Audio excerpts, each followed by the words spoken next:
آگے سورۃ الفاطر ہے۔ فاطر کا معنی ہوتا ہے پیدا کرنے والا، خالق کا معنی بھی پیدا کرنے والا ہوتا ہے اور فاطر کا، لیکن اس میں تھوڑا سا فرق ہے۔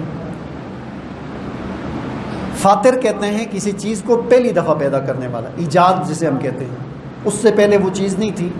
تو اس چیز کو پہلی دفعہ جس نے پیدا کیا اس کو فاطر کہتے ہیں۔ اور خالق دوسری دفعہ بنانے کو بھی کہتے ہیں،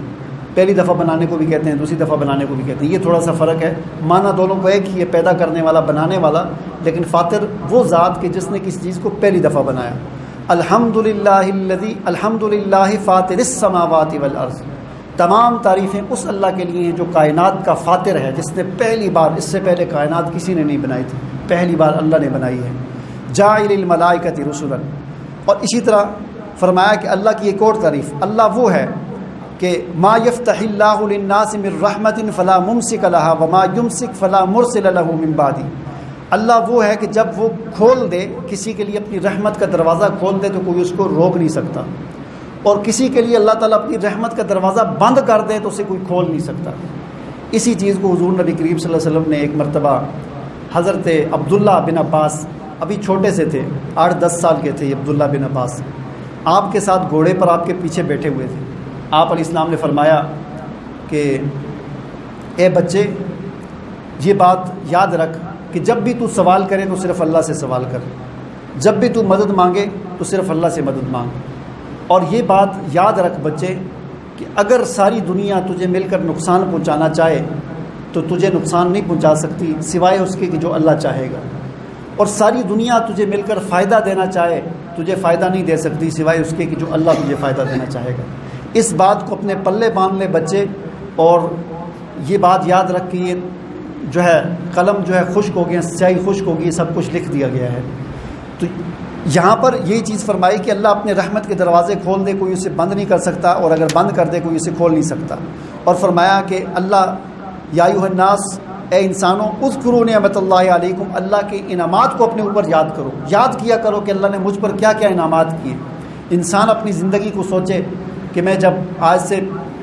40 سال پہلے میری کیا حالت ہوتی تھی، 30 سال پہلے پھر کتنی تبدیلی آئی، 20 سال پہلے میں کس طرح کا تھا، 10 سال پہلے کس طرح کا تھا، اب میں کس طرح کا ہوں۔ تو اپنے اللہ کے انعامات کو یاد کرو کہ اللہ نے مجھ پر کیا کیا انعامات کیے اور میرے اندر کیا کیا تبدیلی آئی۔ حل من خالق غیر اللہ یرزقکم من السماء والارض، کیا اللہ کے علاوہ کوئی اور خالق اور رازق ہے جو تمہیں رزق دیتا ہو آسمان سے؟ نہیں، اللہ کے علاوہ کوئی نہیں۔ آگے فرمایا کہ یا ایھا الناس، اے انسانوں، ان وعد اللہ حق، اللہ کا وعدہ برحق ہے، فلا تغرنکم الحیات الدنیا، دنیا کی زندگی تمہیں دھوکے میں نہ ڈالے، ولا یغرنکم باللہ الغرور، اور تمہیں شیطان جو ہے وہ دھوکے میں نہ ڈال دے۔ ان الشیطان لکم عدو، شیطان تمہارا دشمن ہے، فاتخذوہ عدوا، تم بھی اسے دشمن سمجھو۔ جب تک تم اسے اپنا دشمن سمجھو گے نہیں تم اس کی شرارتوں سے اور اپنے آپ کو بچا نہیں سکتے۔ وہ تمہارا دشمن ہے، تم بھی اسے دشمن سمجھو۔ اور فرمایا انما یدعو حزبہ لیکونوا من اصحاب السعیر، اور فرمایا کہ جو اللہ کے پاس ہے،